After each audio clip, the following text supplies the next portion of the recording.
Est-ce que tu savais qu'un Français moyen produit environ 1 kg de déchets par jour? Genre il le met dans sa poubelle, 1 kg de déchets par jour? Ça paraît énorme. Et en plus de ça, si on rajoute tous les déchets que produisent les entreprises pour produire nos objets, pour produire nos médicaments, notre nourriture, etc., c'est hallucinant le chiffre.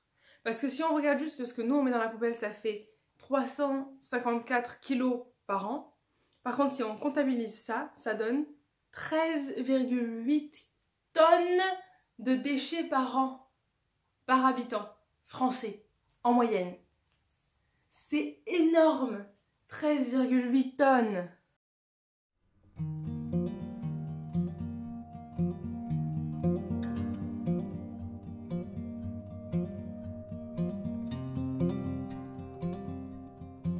Salut toi! Depuis un petit moment maintenant, on entend beaucoup parler du zéro déchet. Mais vraiment beaucoup, en tout cas moi, parce que je m'intéresse énormément à l'écologie et tout ça. Et du coup je tombe sur énormément d'articles, de vidéos, de posts Instagram sur le zéro déchet. Et du coup bah forcément ça m'intéresse puisque c'est quelque chose sur lequel je tombe énormément. Et je vais rajouter ma petite pierre à l'édifice en faisant une, voire 2 vidéos là-dessus. Aujourd'hui on va s'intéresser à pourquoi le zéro déchet. Pourquoi réduire ces déchets impacte-t-il la planète? Pourquoi réduire ces déchets est bon pour l'écologie, etc. Et dans la vidéo de vendredi, je te parlerai du comment. Comment faire des actions simples pour arriver à réduire ces déchets. Bon alors c'est parti. Déjà, pour ceux qui ne savent pas, le zéro déchet c'est quoi? Le zéro déchet c'est un mode de vie vers lequel on tend lorsqu'on veut diminuer ses déchets. On n'arrivera jamais au zéro déchet, on n'arrivera jamais à utiliser vraiment zéro déchet. Mais les personnes qui arrivent à le faire le mieux arrive à ne produire que un bocal de déchets par an par exemple, comparé à 1 kg par jour, donc 354 kilos de déchets. Tu te rends compte, un bocal contre 354, c'est énorme la différence.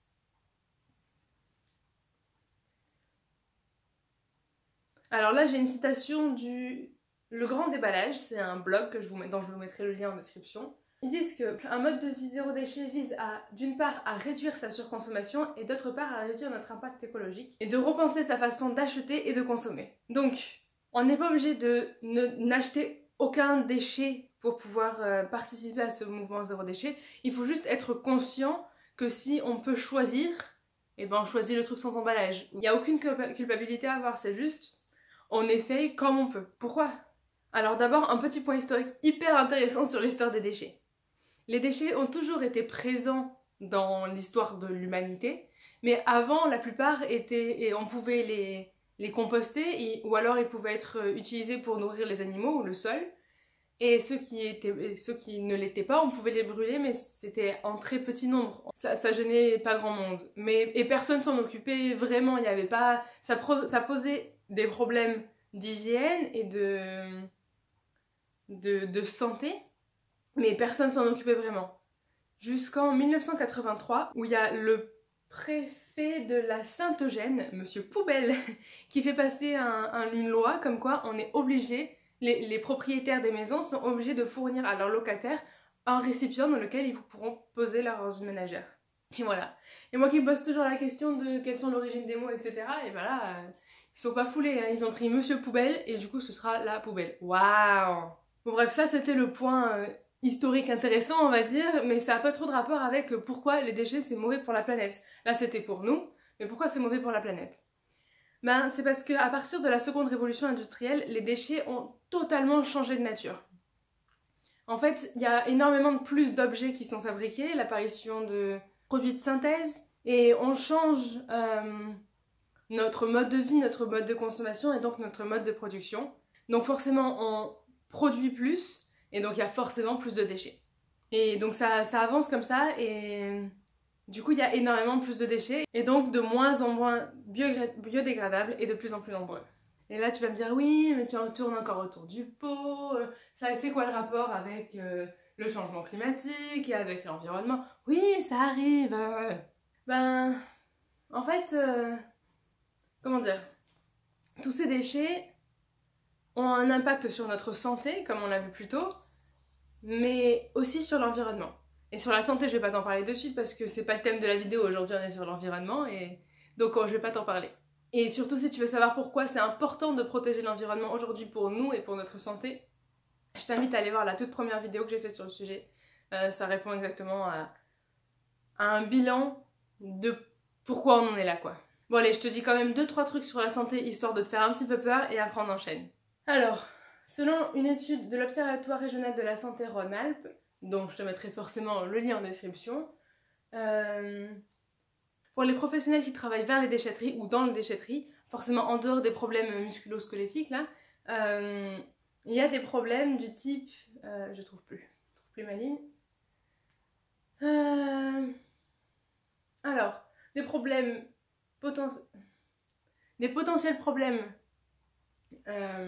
d'ordre respiratoire, gastro-intestinal, cutané, associés à l'inhalation des bioaérosols et au contact direct avec les déchets, avec forcément certains déchets qui contiennent des substances chimiques.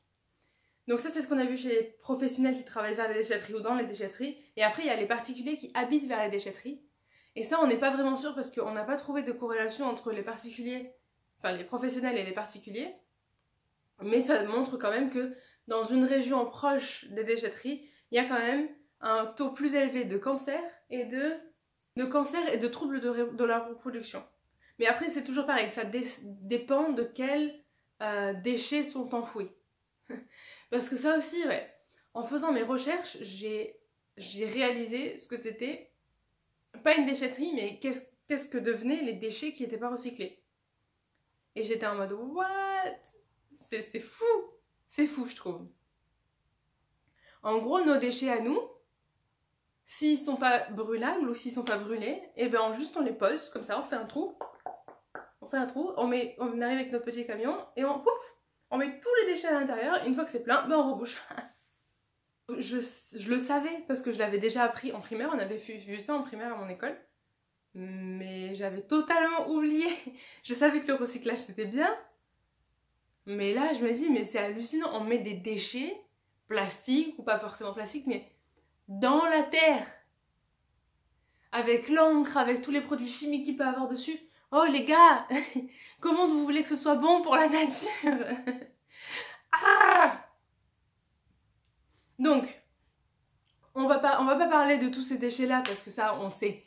C'est évident que c'est mauvais de faire que des déchets se décomposent dans la nature tout seuls. Mais juste ils sont cachés, on les voit pas. Non, ça c'est sûr que c'est mauvais. On va pas parler non plus des déchets qui s'envolent et qui vont dans la mer et qui tuent des animaux, ça on en parlera plus tard. Enfin, ça on en parlera dans une autre vidéo. Aujourd'hui, on va aussi évoquer la question du recyclage. Parce que vous allez me dire, ouais, mais du coup, si on n'achète que des trucs recyclables, bon déjà c'est hyper bien, parce que c'est déjà mieux, mais est-ce que c'est aussi rentable que de diminuer totalement ces déchets?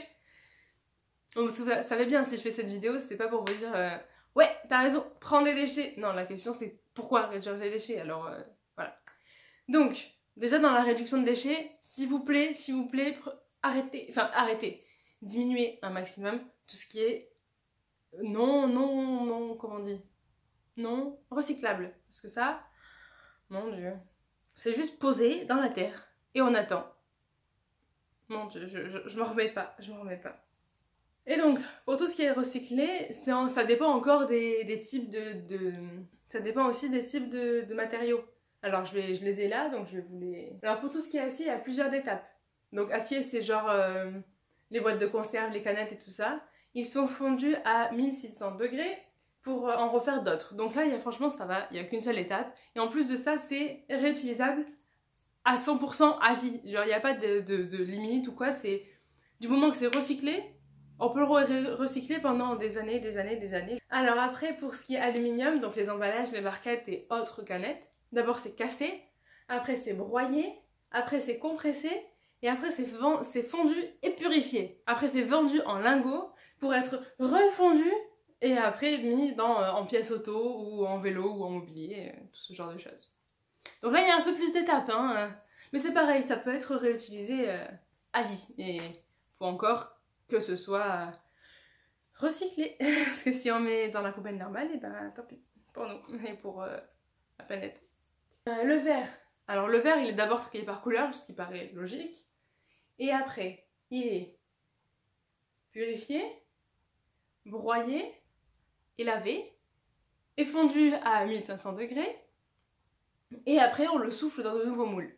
Donc c'est pareil, il y a encore énormément d'étapes, et c'est encore un des objets qui peut être... Enfin, un des matériaux qui peut être réutilisé à l'infini. Alors le carton, vous savez comment ça se recycle le carton? D'abord c'est plongé dans l'eau, donc il faut utiliser pas mal d'eau. Mais bon, donc c'est épuré dans l'eau pour enlever tout ce qui est encre, tout ce qu'il y a autour, etc. Le vernis, la colle, tout ça. Après, on sépare la partie pâte papier de la partie aluminium ou de la partie plastique, et on récupère la partie pâte à papier pour faire de nouveaux cartons, de nouvelles feuilles, etc. Et par contre là, le nombre de recyclage est limité. Ça peut aller entre 5 et 10 fois. Une fois que ça a été recyclé 10 fois, et ben c'est mort, on peut plus recycler, ça va dans la terre. Mais encore le carton, je me dis, c'est assez biodégradable normalement, ça devrait pas, mais si on... Comment dire? Si on le prend le carton directement avec l'encre, le vernis et la colle, et que on le met directement dans la nature, ça c'est pas bon non plus. Il faudrait passer par une étape de nettoyage, mais je suis pas sûre que ce soit fait. Bon allez, je vous parle d'encore une dernière catégorie et après j'aurai fini et on peut conclure et puis c'est bon. C'est les plastiques. Comme pour le verre, on trie par couleur et après, alors, on les détruit jusqu'à ce que ça devienne des toutes petites paillettes. Après, on le fond pour que ça devienne des granulés. Et puis après, on le vend aux entreprises comme ça qui veulent produire du plastique. Et donc, ils le refondent pour faire le matériau, le contenant dont ils ont besoin. C'est bon, j'ai fini avec toutes mes phrases longues de description de tout ça. Là, je peux maintenant conclure sur le bienfait du recyclage et tout ça. Donc, on a bien vu que dans le recyclage, il y avait pas mal de positifs quand même, puisqu'on pouvait réutiliser les objets soit à l'infini, enfin les matériaux soit à l'infini, soit entre 5 et 10 fois, ce qui est déjà énorme par rapport à rien du tout, à une fois quoi. Parce que du coup, on n'évite pas tout ce qui est production de déchets et genre on gaspille, on va creuser des mines, on va creuser pour récupérer de l'acier, on va l'utiliser une fois pour boire un coca et puis après on va le jeter. Et on va le laisser dans la nature comme ça en l'ayant forcément transformé de sa forme originale. Ajouter des produits chimiques, non mais moi je dis c'est parfait. Donc si vous avez le choix entre quelque chose qui se recycle pas et quelque chose qui recycle, la question se pose même pas en fait. Mais on l'a bien vu, il y a énormément d'étapes pour recycler un produit. Et ces étapes-là, ça consomme énormément d'énergie. Et on a bien vu dans la première vidéo dont je vous ai parlé au tout début que la production d'énergie, c'est quelque chose qui produit le plus de CO2 et d'autres gaz à effet de serre. Et donc c'est ce qui cause, entre autres, le réchauffement climatique. Alors, oui, c'est mieux, mais c'est toujours pas parfait. C'est mieux parce qu'on évite toute cette étape de je creuse pour aller récupérer de l'acier ou quoi et je l'utilise qu'une fois pour boire un coca et puis je le jette. Et qu'on évite toute cette phase de construction, de reconstruction, de refabrique. Donc ces usines-là, on les utilise moins, donc ça produit moins d'énergie à ce niveau-là. Mais ça en produit quand même au niveau du recyclage. Mais c'est beaucoup mieux hein, pour la planète en ce qui est ressources. À choisir, il faut faire ça. Hein. Mais je me dis qu'on n'a pas forcément besoin d'utiliser toutes ces ressources en fait. Et puis au bout d'un moment, dans tous les cas, il n'y en aura plus. Donc on sera obligé. Donc autant t'habituer maintenant à utiliser moins de ressources et à savoir comment faire pour ne pas, toi, agir sur la diminution des ressources, même si tu agis forcément, mais d'agir moins. Parce que forcément, tu roules dans une voiture ou t'achètes un vélo, forcément, tu vas devoir utiliser des objets, tu vois, des matériaux.